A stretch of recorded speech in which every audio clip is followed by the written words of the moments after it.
Right, so if anyone does have a question, could they please put their hand up and Shelley will come around and pass the mic to you. So don't be shy. You can ask Mark any question you want. Or anybody else. Or anybody else, apparently.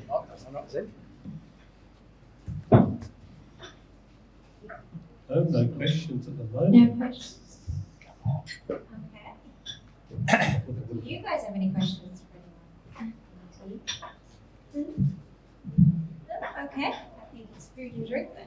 Is it food drink? Well, I had one personally. Go on then. Well, I do have one, but this is the main aim of the tax person because I'm selfish. I'm thinking about myself. But given where things are going at the moment, especially with the drop in tax rates for personal property, i.e. CGT rates, how long do you think it is for something like that to go? I know we can't predict the future, but surely they can't stay at those rates for that long, or there'll be a levelling up of CGT, right?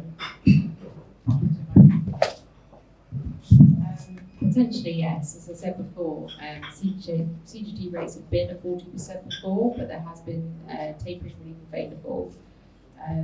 Whether or not they will look at attacking other areas of this tax, so a lot of people have put property into companies. Would they, historically we used to have a different rate of corporate tax for property companies compared to trading companies, so that could happen. But I think at the moment, it's as low as it's going to go. 24% is quite low, but you need to think about stamp duty as well. So again, it's looking at the big picture. What's the tax cost of doing something compared to what's the tax saving? Overall, that's inheritance tax, income tax, and capital gains tax over time. I do have one final question for Mark, actually, maybe tomorrow morning. So I've got a question as well. Oh, go on. Okay, well, I'll ask mine first, Mark. Go on, you ask yours first. Thank you, cheers. Mine will be for the investment guy at the start. Oh, was it? Okay, fine, fair enough. Well, so previously we've seen quantitative easing come into play. I know you've had this question before as well. Do you think something like that, given what might happen, I mean, I know we're all looking for the government with stability, but do you think something like that could happen again, or we shall take on quantitative easing? I'd be very surprised if we do it again. So I'd be very surprised if we do it again, and I don't think we should ever do it again in anything other than a purely temporary situation. I think the problem with the 2009 stuff is it was introduced as an emergency setting, but then nobody could quite work out how to get us off the emergency setting, and it turned out to last for a very long time, and in my view, to be quite damaging. So I think it should only be used sparingly and in fairly short periods, and not until the Bank of England's balance sheet is a lot smaller than it is today. Can I ask your question, Donald? All right, investment question. Purely self-interest. I am one of these people. I am one of these tinkerers who invest money. I tinker more than I should, I know. But any advice on those of us poor souls who are getting stuck by these reduced CGT and dividend allowances as of April?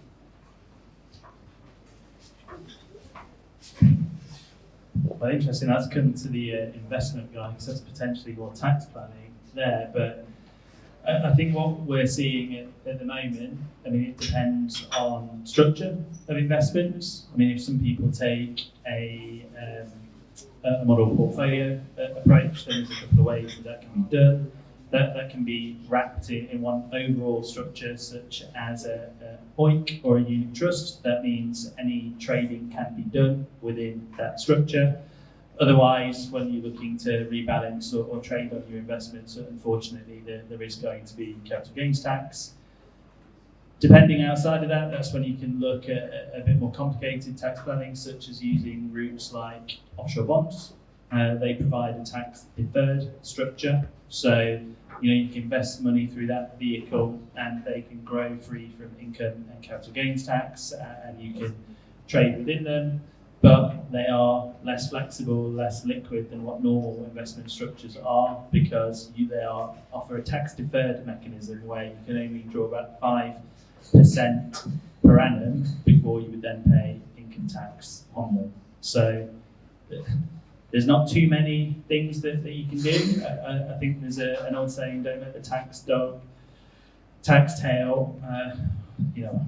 Well, wait, But- back to the dog. Yeah, I knew it was a tax question. That's the investment person, tax question, and I'm going to get muddled up. But yeah, don't let tax drive your investment decisions is ultimately what I'm trying to say.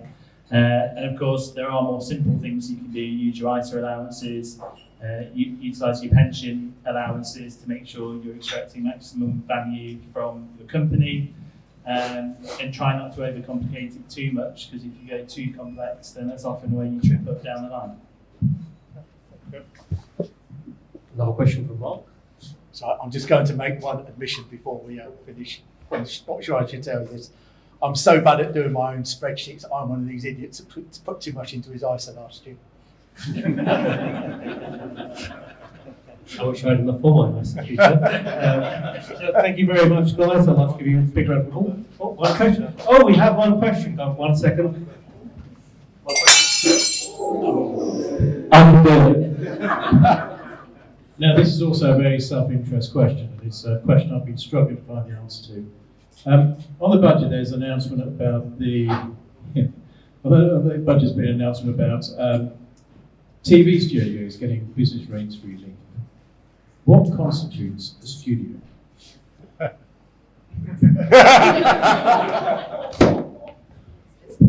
That's a very good question.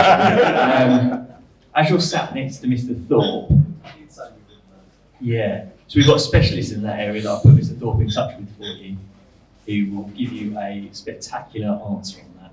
But it's quite a specialist area, so we've got a guy that can look after it. And I think I've looped him in with Matt yesterday, but I think we'll have a chat with you about that and be able to answer all your questions.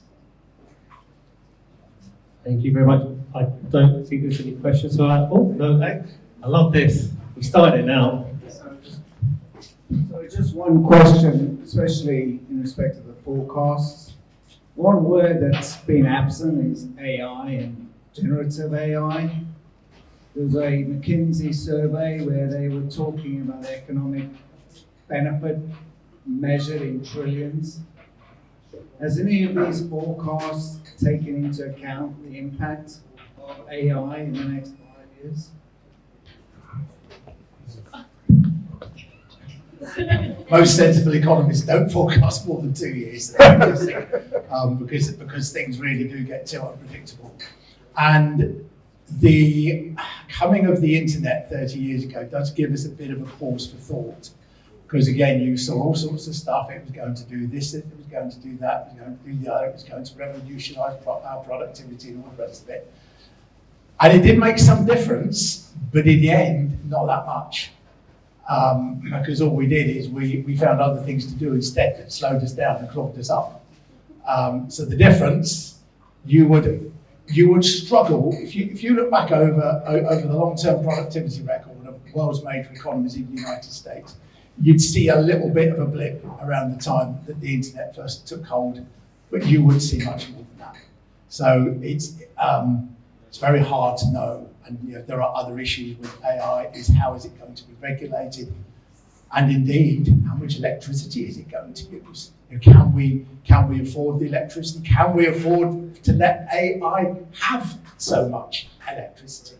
So how will that change its economics if it's all the basic fact you need to know, if you do a search on ChatGPT, it's going to take 10 times more electric than a search on Google, and that is going to play heavily. We can't build data centres in London now. If we're getting them onto the grid, we certainly won't be able to build them with the AI ones. It'll be completely impossible. So I suspect there will be constraints on this. The possibilities might be there, but the electricity requirements, the Bitcoin miners are back as well, don't forget.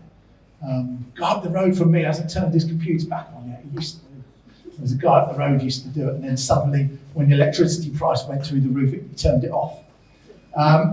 So the Bitcoin miners are back as well. They guzzle a lot of electricity, and then you've got the whole issue of whether TSMC in particular and any others that come into the fray can make enough chips. So it may not be a free for all. It may not be very long before we start to see these sort of constraints biting on its progress. Of course, in the meantime, everybody will claim that pretty much everything they sell you is an AI solution. whereas the chances are it will be the same as it was 5 years ago. Thank you very much. Well, I'm going to call it there right now because food is out. So I'd like to finish off with saying, and I think it's on this one as well, but thank you to our speakers.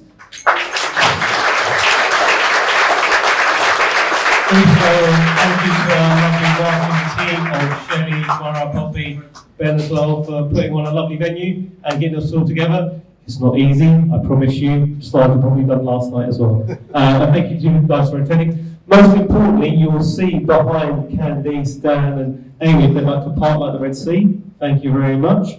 There's a QR code. We'd really appreciate your feedback. Like I said, this is the first one we've done in London, and these sessions are aimed for you guys. And we'd really love to see you along again in the future. We want to keep on doing these, but we want to make sure these talks are pertinent to you guys. So please give us feedback. It's really appreciated. And thank you very much for coming. Enjoy the good food.